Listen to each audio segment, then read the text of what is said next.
जीवन है। आपस में प्रेम नदारद हो गया है, विश्वास की बात ही नहीं रही। कैसे मिलकर के धर्म ध्यान करेंगे?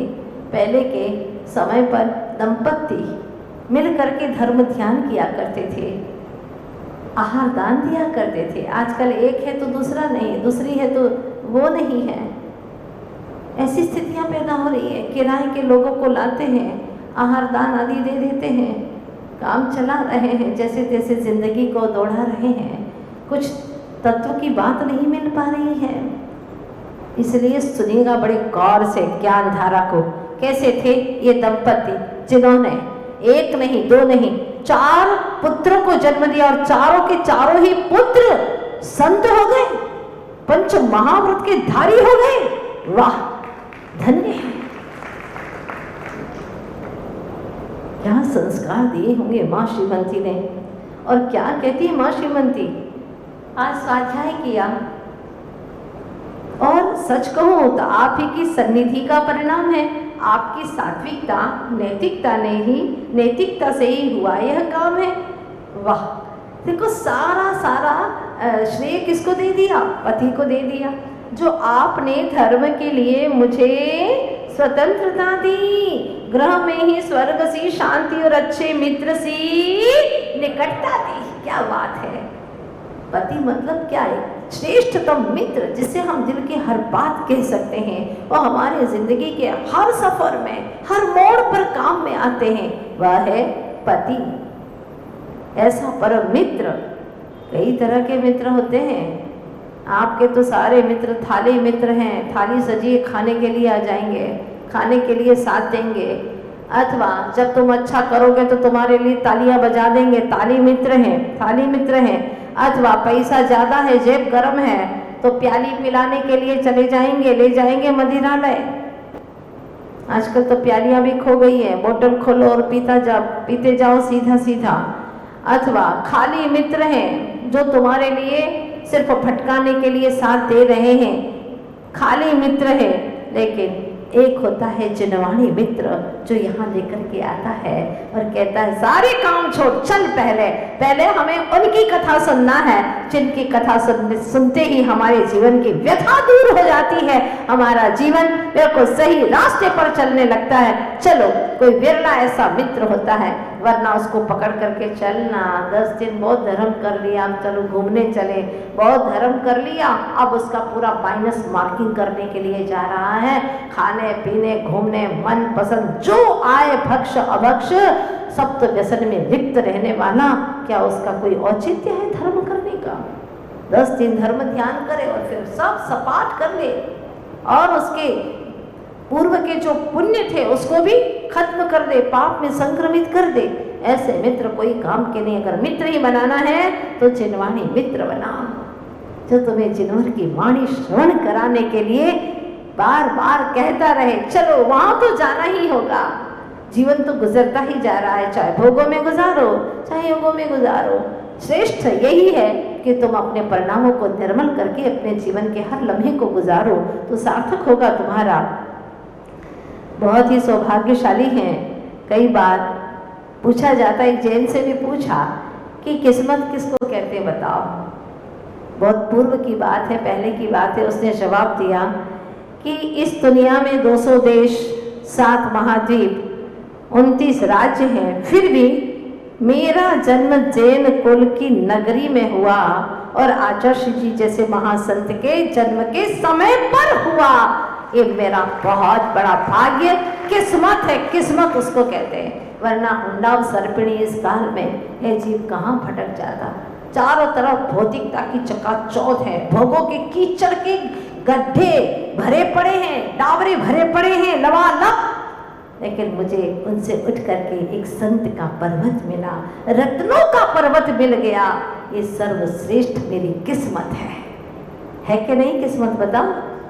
आप लोग अपने घर से निकल करके यहाँ तक आए और ऐसे महान आत्मा की जीवनी को सुन करके अपने जीवन को परिवर्तन करने का लक्ष्य बनाना नहीं पड़ता, वो अपने आप ही बनता चला जाता है। इस तरह से वह माँ श्रीमती मल्लप्पा जी से चर्चा कर ही रही थी।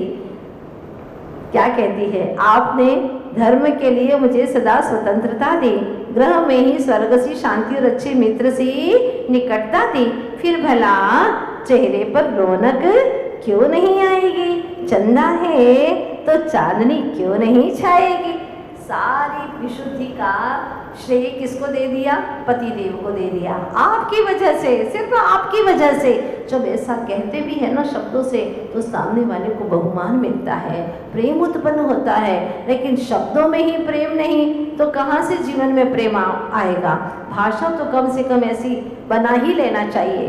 सुन रहे हो माताओं, हाँ, भाषाएं तो ऐसी होना चाहिए, जो कुछ भी हो रहा है आपकी बदौलत। जैसे हर शिष्य कहता है ना अपने गुरु के लिए, गुरुदेव आपके आशीर्वाद से, आप ही के आशीर्वाद से, हाँ गुरुदेव आपकी ही कृपा से, आपकी ही करुणा से, जो कुछ भी हो रहा है आप ही की करुणा से हो रहा है, आप ही के आशीर्वाद से हो रहा है। ऐसे ही जब आप घर पे रहें तो जो कुछ भी अच्छा हो रहा है आपकी बदौलत। आप भी कहती तो हैं कि आपकी बदौलत, लेकिन कब कहती है, जब काम आपकी बदौलत। जब काम बिगड़ता है तो उनकी बदौलत अच्छा होता है, देखो मैंने किया है, ये पूरी उल्टी ही गंगा बह रही है। इसीलिए तो प्यार प्रेम बना ही नहीं, दिखाई नहीं देता है।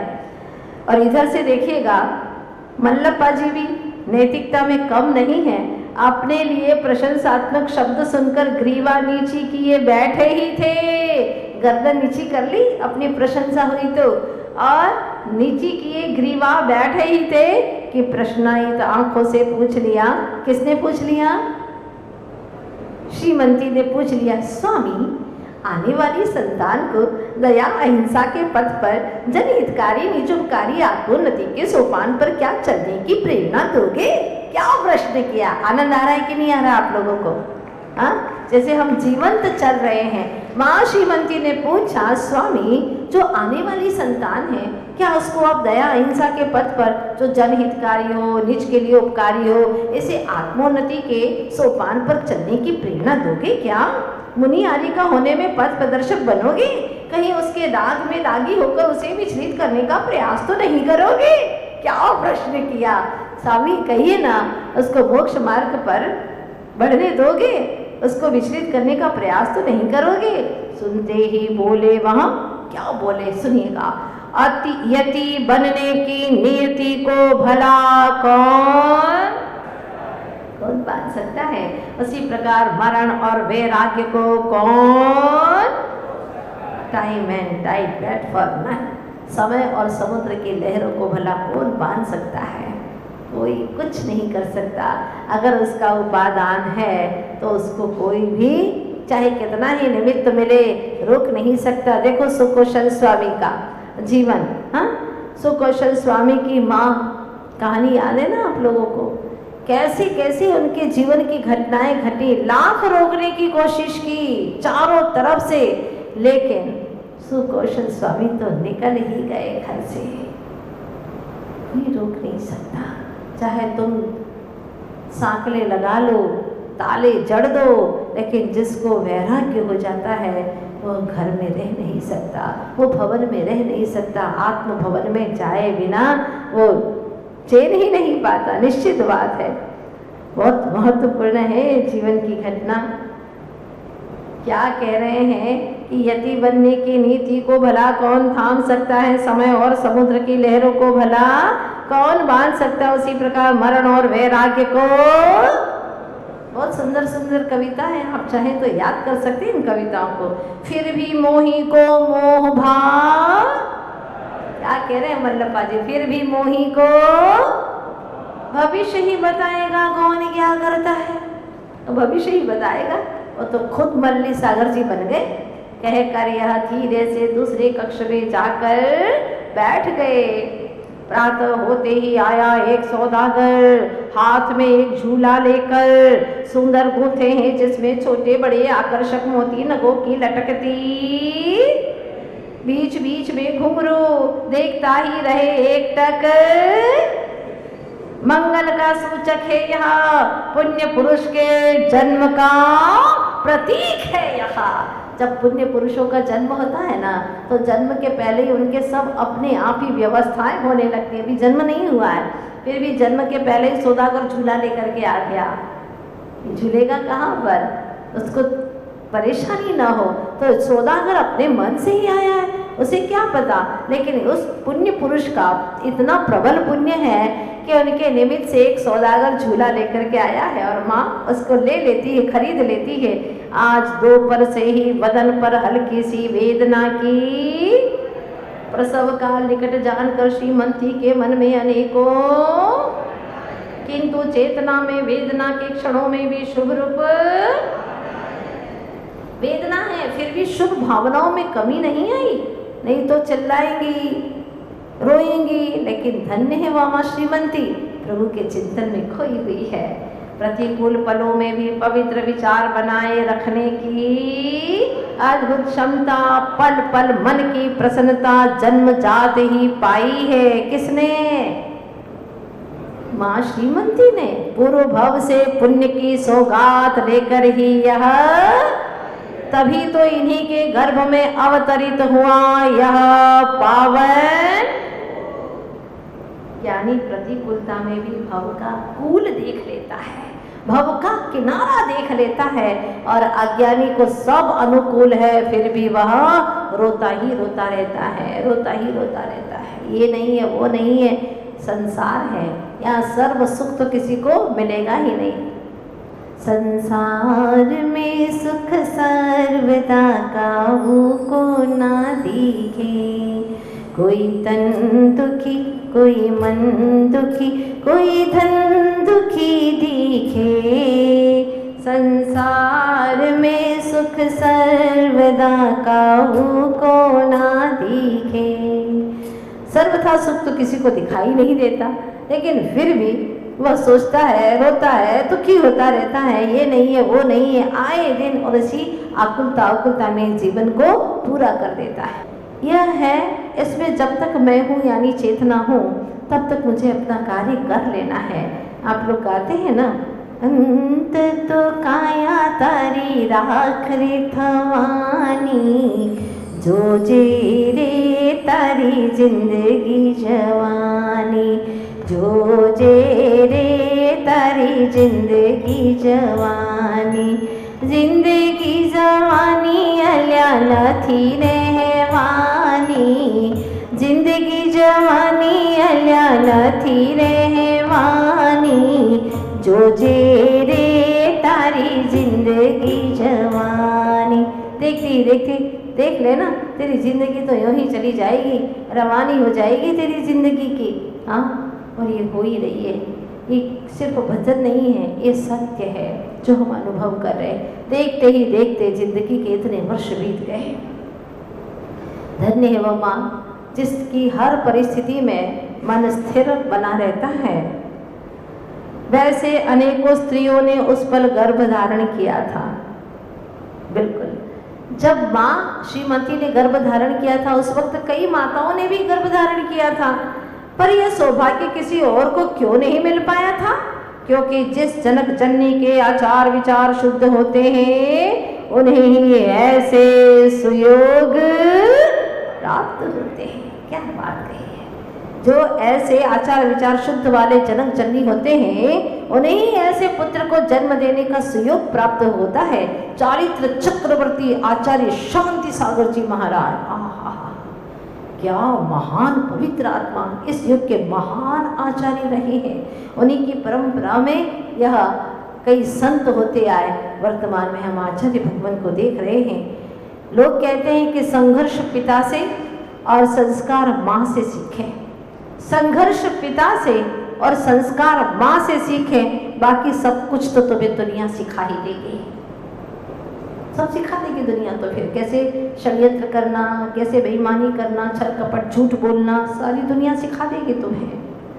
इस तरह से क्या होता है देखिएगा। आज कमल बंधु अपने दैनिक कार्य को शीघ्र ही पूर्ण कर छिपना चाहता है। कमल बंधु यानी सूरज, बहुत सारे सूरज के पर्यायवाची नाम आएंगे। आज कमल बंधु अपने दैनिक कार्य को शीघ्र ही पूर्ण कर उज्ज्वल धवल सी चांद की चांदनी से, हाँ, तभी तो स्वयं को प्रभावहीन देख। कौन? सूरज स्वयं को प्रभावहीन देख अपने प्रताप और इन दो पुत्रों को साथ ले चला जा रहा है। कौन? सूरज। एक कल्पना है, सूरज अपने दो पुत्र कौन कौन से?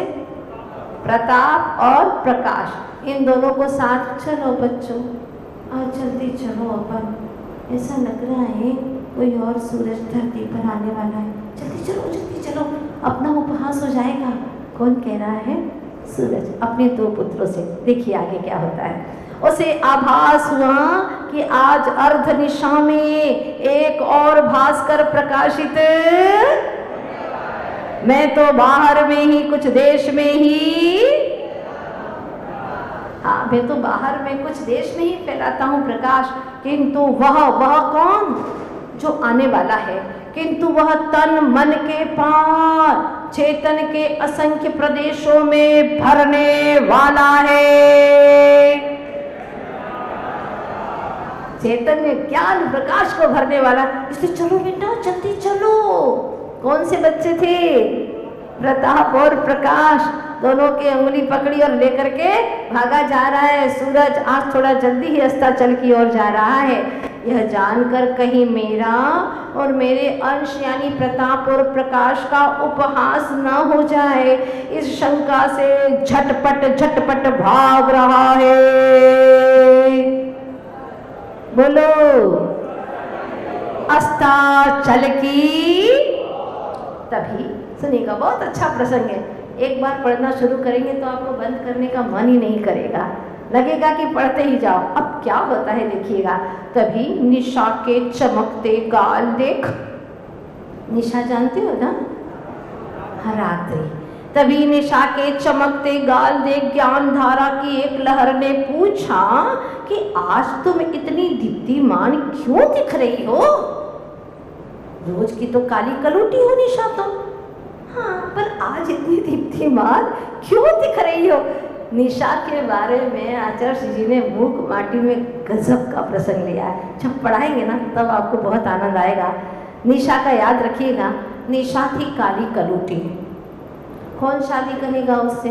बहुत लड़के देखे, किसी ने भी हाँ नहीं कहा, तो अंत तो गत्वा दागी चंद्रमा से उसका विवाह हो गया। किसका? निशा का। एक कवि की कल्पना है और इतना जोरदार वर्णन किया है मूक माटी में, बहुत सुंदर वर्णन है, याद रखिएगा। तो यहाँ पर जो निशा थी काली कलूटी, कौन विवाह करेगा उसे? और काली कलूटी दिखती थी। चमकते गाल देख करके गाल पर चमक आ गई उसके, तो पूछा ज्ञान धारा की एक लहर ने, आज तुम इतनी दीप्तिमान क्यों दिख रही हो? उल्लसित अधरों से उमंगायित वचनों से बोली वह। कौन बोली? निशा। यह जो द्युति तुम्हें दिखाई दे रही है वह आगत का स्वागत करते समय उसी की कांति का पड़ा प्रभाव है।